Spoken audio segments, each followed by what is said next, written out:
Sungguh indah saling berbagi di bulan suci Ramadan yang penuh hikmah ini.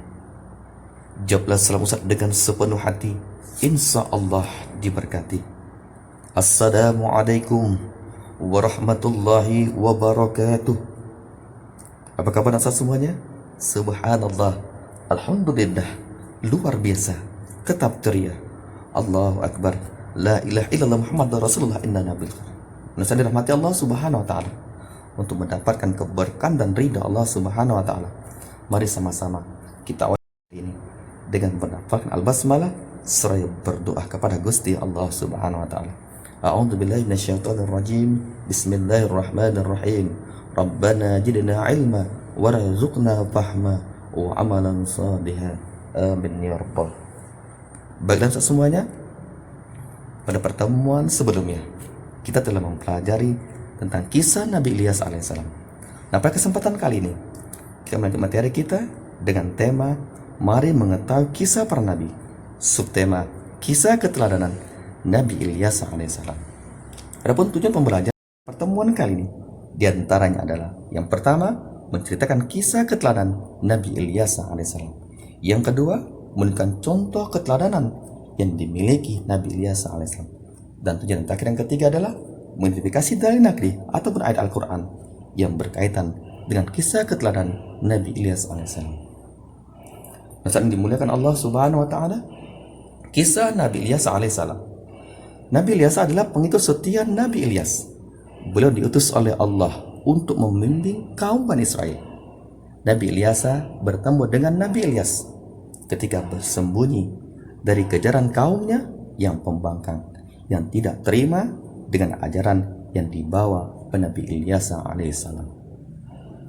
Sewaktu Nabi Ilyas memasuki sebuah rumah yang melihat laki-laki dalam keadaan sakit yang tak lain adalah Nabi Ilyas alaihissalam. Kemudian Nabi Ilyas berdoa kepada Allah, bermohon kepada Allah agar anak kecil yang bernama Ilyas tersebut segera sembuh.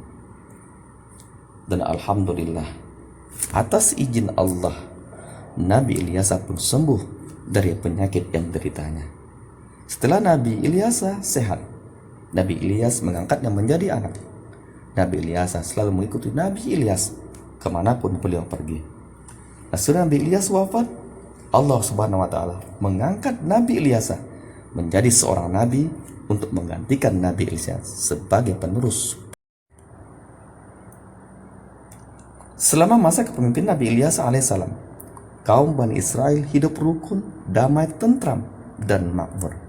Dikarenakan mereka menaati dan mematuhi ajaran-ajaran dibawa oleh Nabi Ilyas alaihissalam. Akan tetapi, setelah ia wafat, kaumnya kembali durhaka kepada Allah. Hari demi hari, mereka semakin kufur kepada Sang Pencipta alam semesta. Dan pada akhirnya, Allah melenyapkan kenikmatan dan kesenangan hidup kaumnya, sehingga mereka merasakan penderitaan dan kesengsaraan.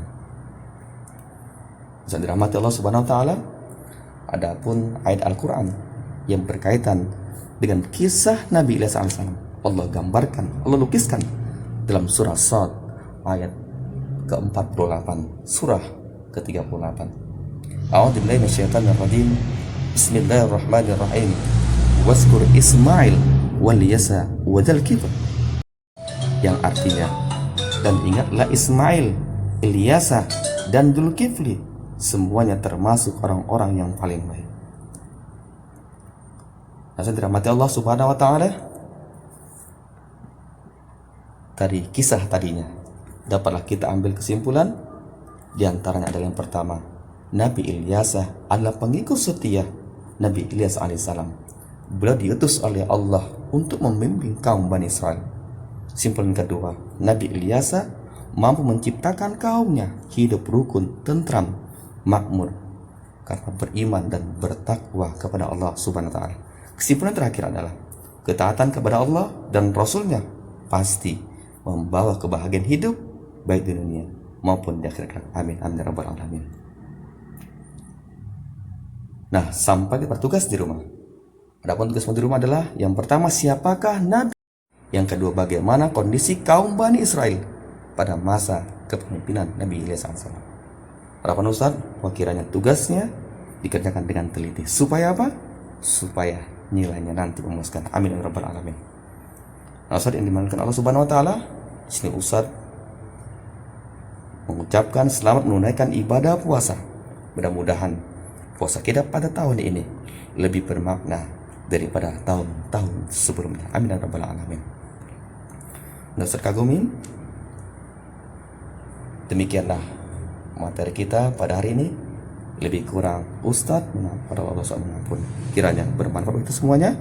Mari sama-sama kita akhir pertemuan kita pada hari dengan melafalkan alhamdulillah seraya membaca doa kifaratul majlis. A'udzubillahi minasyaitonir rajim. Bismillahirrahmanirrahim. Subhanallah bihamdika asyhadu an la ilaha illa anta astaghfiruka wa atubu ilaik. Liqa ma'as salamah fastabiqul khairat. Assalamualaikum warahmatullahi wabarakatuh.